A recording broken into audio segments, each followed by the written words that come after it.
J'ai juste utilisé ta carte pour une facture. Ma mère a menti. 12 heures plus tard, mon compte était vide. 4 600 € manquants. Papa a souri d'un air suffisant. La charité. J'ai juste fait ce que je devais faire, discrètement. À 9 heures, maman a ouvert son application Gmail et a crié si fort que les voisins sont sortis.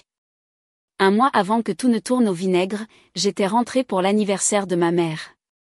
Nous sommes allés déjeuner, juste toutes les deux, comme au bon vieux temps. Elle a choisi un endroit que je pouvais à peine me permettre, mais je n'ai rien dit. Je me suis dit que c'était une fois par an. Elle a commandé des entrées, des cocktails, le dessert, le tout. Quand l'addition est arrivée, elle m'a jeté un regard innocent et a dit « J'ai laissé mon portefeuille dans la voiture ». Je lui ai tendu ma carte. Elle s'est dirigée vers le comptoir pour payer. Je l'ai regardé glisser la carte dans son sac au lieu de me la rendre. Je n'ai rien dit. Plus tard cette nuit-là, j'ai réalisé qu'elle n'était pas dans mon portefeuille. Je lui ai envoyé un SMS. Elle a dit qu'elle l'avait trouvé dans son sac par accident et qu'elle me l'apporterait la prochaine fois que nous nous verrions. Je l'ai cru. C'était plus facile de croire que de supposer quelque chose de plus sombre. Les semaines ont passé. Je n'ai pas redemandé. J'avais Apple Pay sur mon téléphone. Je n'utilisais de toute façon pas la carte physique. Je me suis dit qu'elle avait probablement juste oublié. Puis est venu le samedi. J'étais allongée dans mon lit quand j'ai reçu un SMS d'elle. « Salut, j'ai juste utilisé ta carte pour une facture. On te le rendra lundi. Je t'aime. » Ça ne me semblait pas normal. D'habitude, elle aurait au moins demandé avant, mais j'ai essayé de ne pas trop y penser. Je me suis dit que c'était peut-être une facture d'électricité ou quelque chose comme ça. 80 €, 100 € tout au plus.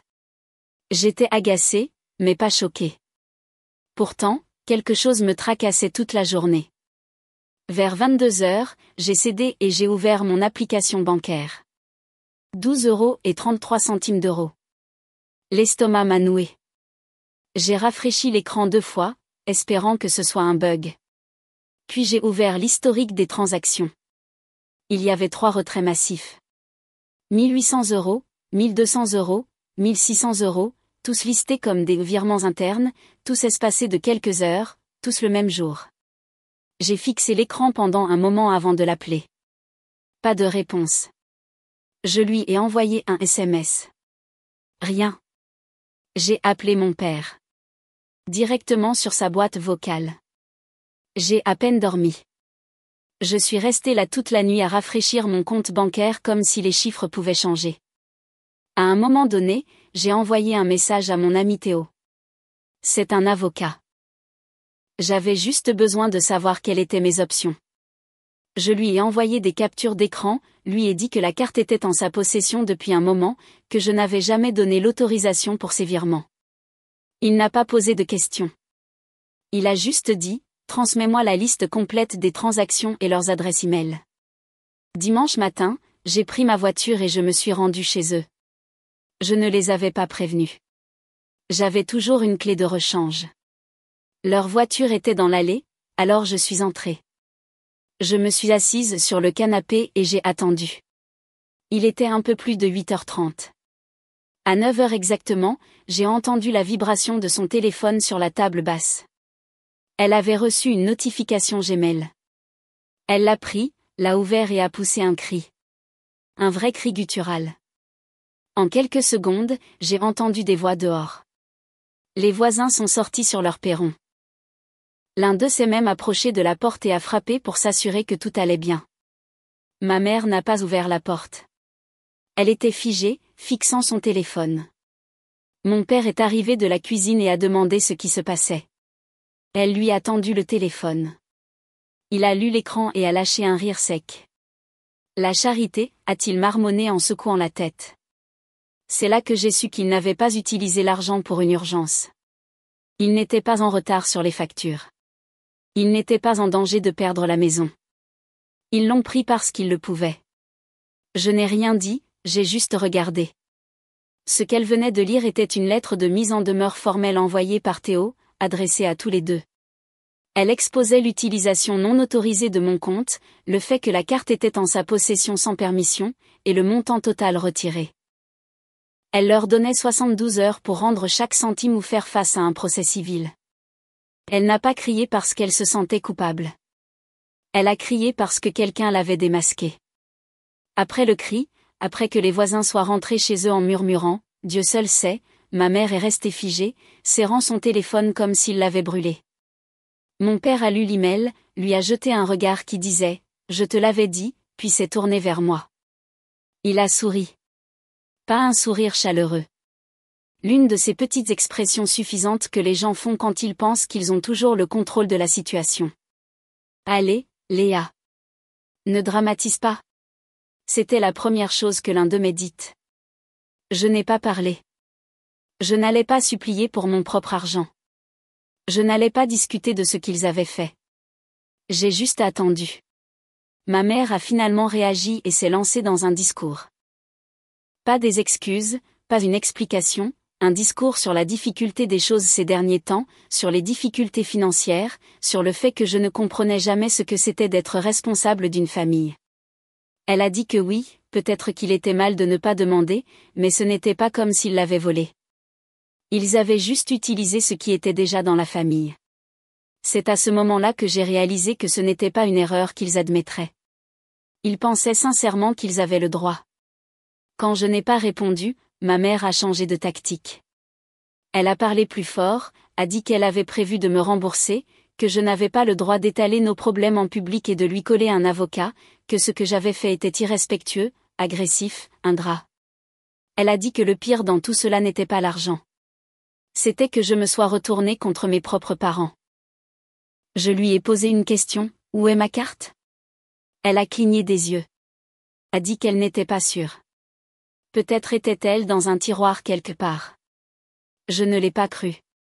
Je suis allée dans la cuisine, j'ai ouvert le tiroir que nous utilisions toujours pour le fouillis. Vieille pile, stylo, monnaie, et elle était là, ma carte, juste sous un prospectus de Carrefour. Je l'ai ramassée. Elle m'a suivi et a essayé de dire quelque chose sur le fait qu'elle avait l'intention de me la rendre, mais je me suis juste retournée et je suis partie. Elle m'a suivi jusqu'à la porte, criant après moi, disant que j'exagérais. Quand je suis rentrée chez moi, j'avais 9 appels manqués d'elle, 5 de mon père, et 2 de numéros inconnus. Puis est venu le SMS, ne ruine pas cette famille pour un malentendu. Parle-nous d'abord avant de faire quelque chose de stupide. Tu penses qu'un avocat va arranger ça? Je n'ai répondu à aucun d'eux. Je les ai bloqués tous les deux, ainsi que les numéros inconnus. 1 heure plus tard, j'ai reçu un appel de mon oncle, le frère de ma mère. Nous ne parlons pas souvent, mais il a toujours été correct. Pas comme le reste de la famille. J'ai laissé sonner une fois, puis j'ai répondu. Il n'a pas perdu de temps. Il a dit, « Salut, je viens de quitter la maison de tes parents. » Qu'est-ce qui se passe? Apparemment, l'un des voisins l'avait appelé après avoir entendu les cris. Lui avait dit que quelque chose de grave s'était passé. Il était allé voir. Ma mère était hystérique. Mon père était impassible. Aucun d'eux ne voulait lui dire toute la vérité. Alors, je l'ai fait. Je lui ai parlé de la carte, du SMS, des retraits, de leur silence quand je les ai confrontés, et de la façon dont ils se sont retournés contre moi dès qu'un avocat est intervenu. Il y a eu un long silence après que j'ai fini.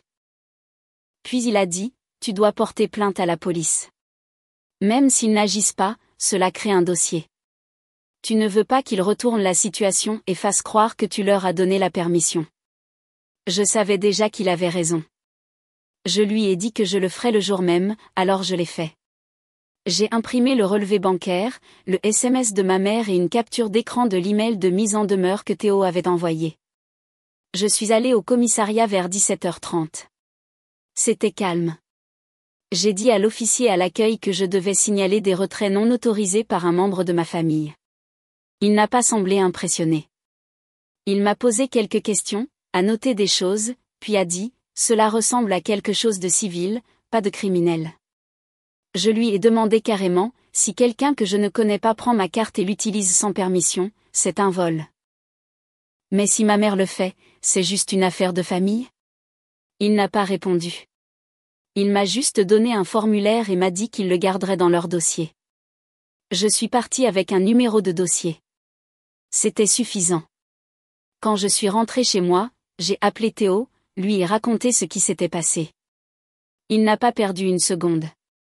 Cette nuit-là, juste avant minuit, il a déposé une plainte civile.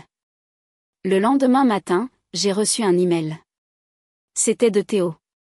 Mes parents étaient officiellement poursuivis en justice. Ils devaient être signifiés dans les 48 heures. Je ne le savais pas alors, mais ce qui s'est passé après cela? Les appels téléphoniques, les supplications, les menaces, les secrets. C'était le vrai début. Ils ont été signifiés le mardi matin. Je l'ai appris 2 heures plus tard quand ma mère a appelé d'un numéro que je ne reconnaissais pas. J'ai décroché sans réfléchir. Je pensais que c'était peut-être quelqu'un du travail. Au moment où j'ai entendu sa voix tremblante et en pleurs, j'ai failli raccrocher. Elle n'a pas dit bonjour. Elle est allée droit au but. Léa, qu'est-ce que tu fais? Tu n'avais pas à faire ça. Tu aurais pu juste nous parler. Je suis restée silencieuse. Elle a continué. A dit que c'était humiliant. A dit que le voisin avait vu le gars leur remettre les papiers et que maintenant tout le monde pensait que nous étions des criminels. Puis elle m'a lancé une phrase à laquelle je ne m'attendais pas, je t'ai déjà dit que je te rembourserais. Qu'est-ce que tu veux de plus de notre part? Comme si je les pressais pour de l'argent qu'ils ne me devaient pas. Comme si j'étais déraisonnable. Je lui ai dit de parler à Théo, mon avocat. Puis j'ai raccroché. J'ai bloqué le numéro 5 minutes plus tard. Dans l'après-midi, mon téléphone a recommencé à sonner.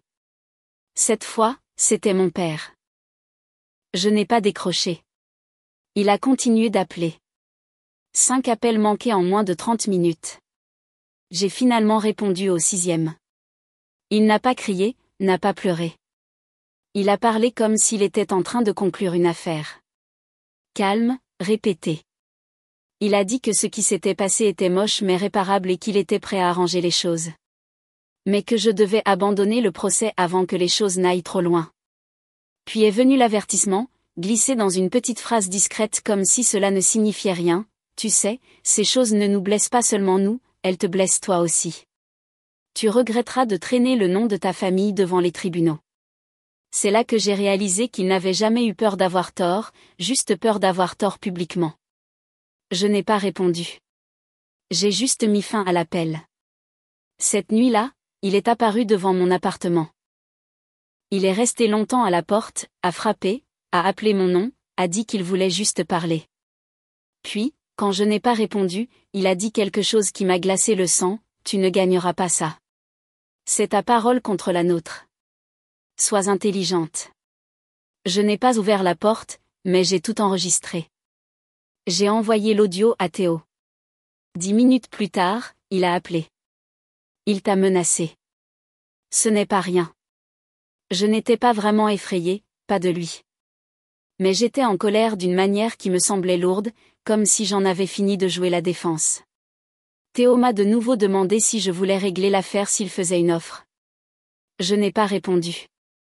Je n'avais toujours pas décidé. Le lendemain, je suis allée travailler comme d'habitude. Vers midi, mon responsable m'a prise à part. Ils avaient reçu un message vocal de quelqu'un m'accusant de détournement de fonds de l'entreprise et faisant l'objet d'une enquête pour fraude. Je travaille dans le marketing. Je ne touche pas à l'argent des clients. C'était absurde, mais ils ont dit qu'ils devaient quand même signaler l'incident en interne. J'ai écouté toute cette conversation sans réagir, mais je savais déjà qu'il avait fait. Seules 2 personnes savaient où je travaillais, et une seule d'entre elles s'était tenue devant ma porte en disant que je ne gagnerais pas. Plus tard cette nuit-là, j'ai appelé mon oncle. Il était resté silencieux depuis le jour où j'avais déposé la plainte. Il n'a même pas semblé surpris quand je lui ai raconté l'histoire. Il a dit que mes parents racontaient une version très différente de l'histoire. Je lui ai demandé ce qu'il disait. Il a hésité, puis m'a dit franchement. Il disait à la famille que j'avais proposé d'aider à payer une facture et que j'avais ensuite transformé cela en procès pour les faire passer pour des méchants. Que j'avais mal compris quelque chose de petit et que j'avais exagéré. Ils étaient en train de réécrire l'histoire, non seulement pour sauver la face, mais pour faire de moi la méchante. Mon oncle a dit qu'il avait essayé de s'opposer, mais la plupart des gens ne voulaient pas l'entendre. Quelques-uns lui ont dit qu'ils me croyaient. Les autres ne voulaient tout simplement pas s'impliquer. Avant de raccrocher, il a dit, « Tu dois finir ce que tu as commencé parce que si tu laisses tomber maintenant, ils recommenceront. » Il avait raison. Vendredi, Théo m'a transmis la réponse de leur avocat. C'était une blague pleine de déclarations vagues sur le consentement verbal et la confusion entre les parties. Aucune mention du montant ou de la carte manquante ou pourquoi je n'avais même pas été contacté lorsque l'argent avait été pris. Puis Théo a demandé à nouveau, s'il propose de régler, veux-tu accepter? Cette fois, je n'ai même pas scié. Non, je veux qu'un juge entende chaque mot. La date du tribunal était fixée, une vraie à l'agenda, dans une semaine. Je n'ai rien dit à personne, pas même à mes amis. Je continuais à travailler comme si rien ne se passait, mais mon esprit n'était concentré que sur une chose. Je pensais à chaque seconde de ce stupide déjeuner où je lui avais tendu ma carte. À la confiance qu'ils avaient que je reculerais. Au message vocal à mon travail. Au regard sur le visage de mon père quand il a dit « Tu ne gagneras pas ». Et puis 4 jours avant l'audience, quelque chose d'étrange s'est produit. Ma mère m'a envoyé un SMS d'un autre nouveau numéro. Mais cette fois, pas de drame, pas d'histoire larmoyante, juste une ligne, peut-on parler? Juste un café, pas de piège. S'il te plaît. Je l'ai fixé longtemps. Je ne voulais pas y aller, mais j'étais curieuse. Et honnêtement, je voulais la regarder en face et voir ce qu'elle avait encore à dire. Nous nous sommes rencontrés dans un petit café à mi-chemin entre nos maisons. Je suis arrivée tôt et j'ai choisi une place face à la porte. Elle est arrivée en retard, l'air de ne pas avoir dormi. Pas de maquillage, pas de chichi.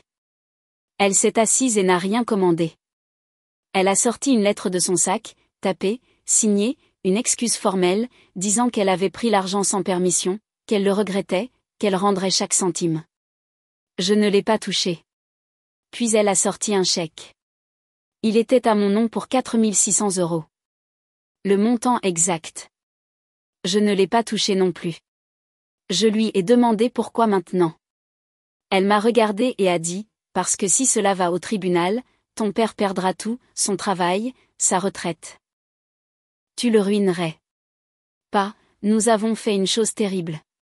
Pas, je suis désolée pour ce que nous t'avons fait subir. Juste, tu le ruinerais. J'ai fait glisser le papier vers elle. Je lui ai dit que l'argent n'était plus le problème. Qu'ils avaient franchi une ligne qu'ils ne pouvaient pas franchir en retour. Elle n'a pas argumenté. Elle est juste restée assise, m'a fixée, et a dit, « Alors tu devrais savoir quelque chose. » C'est là qu'elle a sorti autre chose. Un dossier en carton. À l'intérieur se trouvaient des captures d'écran imprimées, des emails de moi, des choses privées, des messages que j'avais envoyés à des amis, d'anciens brouillons enregistrés, même une capture d'écran d'une note personnelle que je gardais dans mon stockage cloud, des choses auxquelles elle n'aurait pas dû avoir accès. J'ai senti le sang me quitter le visage. J'ai demandé où elle les avait eus. Elle n'a rien dit, a juste souri un peu. Je suis partie. Plus tard cette nuit-là, j'ai appelé Théo et je lui ai tout raconté. Je lui ai envoyé par email des scans des pages qu'elle m'avait montrées. Il n'a pas parlé pendant quelques secondes. Puis il a dit quelque chose qui a tout changé, tes parents n'ont pas seulement pris ton argent. Ils t'espionnaient. Il a expliqué que ce que je lui avais montré, en particulier cette note privée de mon cloud, signifiait qu'ils avaient soit piraté mon email, soit accédé à mes anciens appareils d'une manière ou d'une autre. Que ce n'était plus seulement civil. C'était un vol d'identité criminelle, une fraude électronique, un cybercrime. Il m'a demandé si je m'étais déjà connecté à mes comptes depuis leur maison. Je l'avais fait une fois. J'avais utilisé leur vieil ordinateur de bureau en leur rendant visite pour Noël l'année précédente, juste pour vérifier mes emails. Ils auraient pu enregistrer les informations de connexion, accéder à tout. Il m'a dit de déposer une deuxième plainte. Je l'ai fait le lendemain matin et cela a changé toute l'affaire. Lorsque le nouveau rapport a été enregistré dans le système, le dépôt de plainte a été étendu. Il ne s'agissait plus seulement d'une utilisation non autorisée d'une carte de débit. Maintenant, il incluait le vol numérique, les crimes informatiques. Le même jour, Théo m'a envoyé une mise à jour. Leur avocat était resté silencieux. 3 heures plus tard, j'ai reçu un email de mon père. Pas de salutation, pas de signature, juste ceci, tu as fait ton point. Tu gagnes.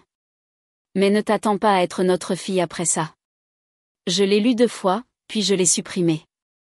Le lundi, nous avons eu une offre de règlement, pas seulement pour 4 600 €. Ils ont ajouté 2 000 € supplémentaires pour dommages et intérêts, plus un accord écrit selon lequel ils ne me contacteraient plus jamais. J'ai signé, et c'est tout. 2 jours plus tard, l'argent est arrivé sur mon compte. Ma carte a été réémise. Mon oncle m'a envoyé un SMS, ils font comme si rien ne s'était passé.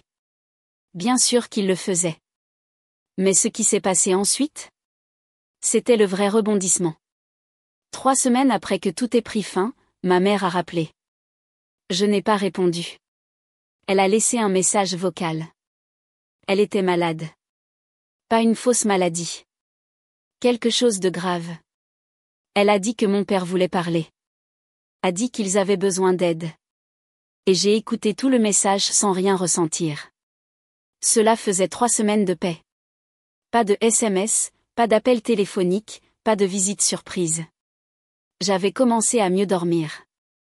J'avais arrêté de vérifier mon téléphone toutes les 10 minutes. J'avais même passé une journée entière sans penser à eux. Et puis le message vocal est arrivé.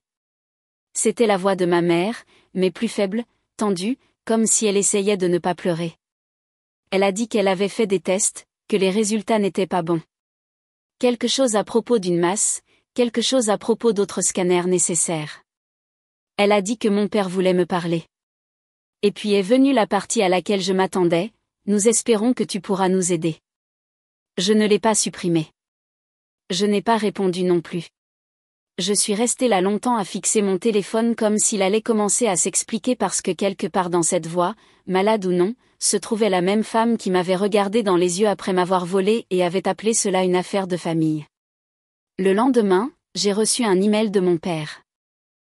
Juste une ligne, nous avons besoin de ton aide pour les frais de traitement. Ne nous ignore pas.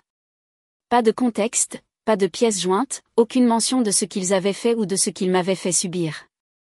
Juste une supposition que je reprendrais le rôle qu'il m'avait écrit. Mais je n'étais plus cette personne. Je n'ai pas répondu. J'ai appelé Théo à la place. Il n'a même pas hésité. Il a dit qu'il n'y avait aucune obligation légale. Que leur facture médicale, leur situation, leur silence, rien de tout cela n'était de ma responsabilité. Puis il a dit quelque chose à quoi je n'ai pas arrêté de penser depuis, il s'est toujours agi de contrôle. Quand ils n'ont pas pu te culpabiliser, ils ont essayé de te faire peur. Et maintenant, ils essaient la sympathie. Ce n'est qu'une autre tactique. Il n'était pas froid. Il était honnête, mais cela me faisait toujours me sentir mal. Pas parce que je me sentais coupable. Je ne l'étais pas, mais parce qu'il pariait sur le fait que je me sentirais coupable. 3 jours ont passé. Puis mon oncle est apparu. Il n'a pas appelé. N'a pas envoyé de SMS. Il a juste frappé à ma porte comme si nous étions en 1999 et que tout le monde passait encore chez les gens sans prévenir. Il avait l'air plus vieux que la dernière fois que je l'avais vu. Comme si tout cela l'avait vieilli aussi. Il n'est pas resté longtemps. Il a juste dit qu'il voulait parler et je l'ai laissé entrer.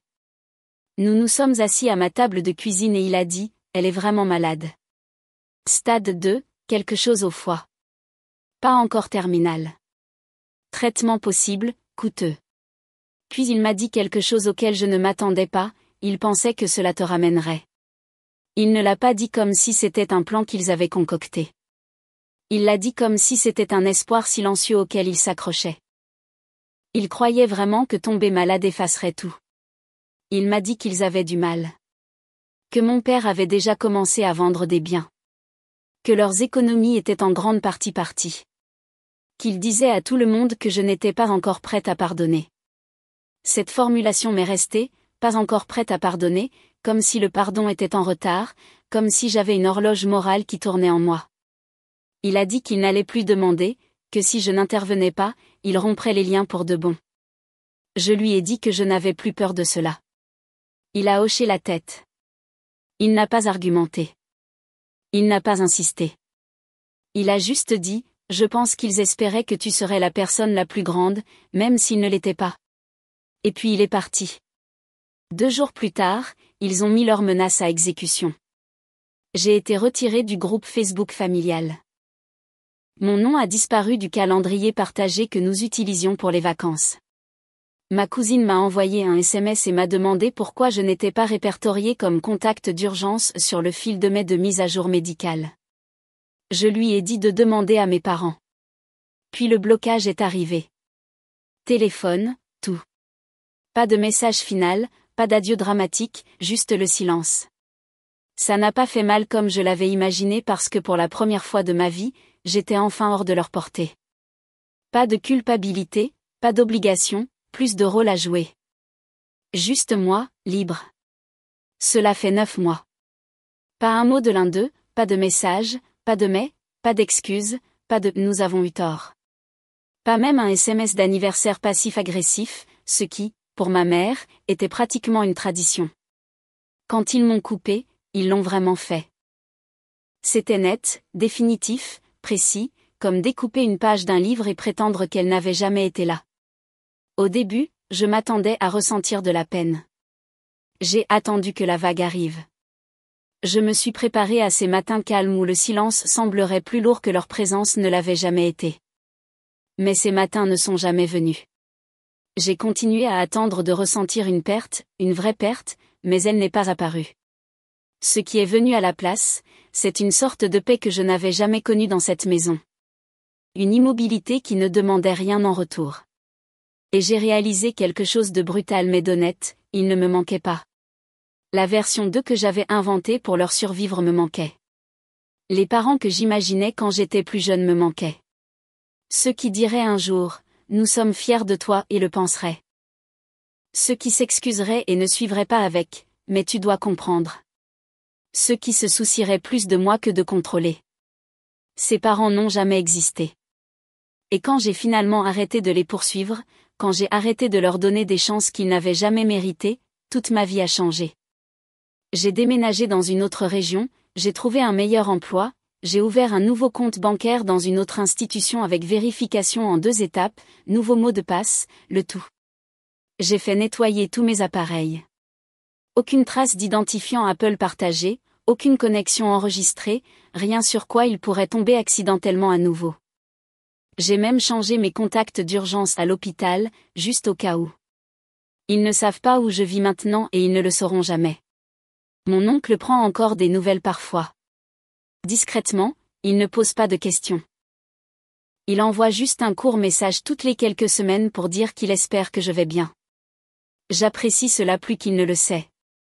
Mais même lui m'a dit, après tout ce qui s'était passé, tu n'obtiendras peut-être jamais de réconciliation de leur part. Tu devras peut-être te la donner toi-même. Il avait raison. J'ai appris par lui que ma mère est toujours en traitement, que mon père a dû reprendre des missions de consultant pour couvrir les factures.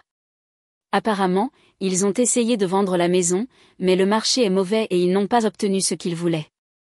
Ils ont dit à tout le monde qu'ils avaient perdu le contact avec moi, que je m'étais mise en colère à cause d'un malentendu et que j'avais choisi la distance. Ils omettent l'affaire judiciaire, le vol, les menaces, le sabotage des RH. Mais bien sûr, un malentendu.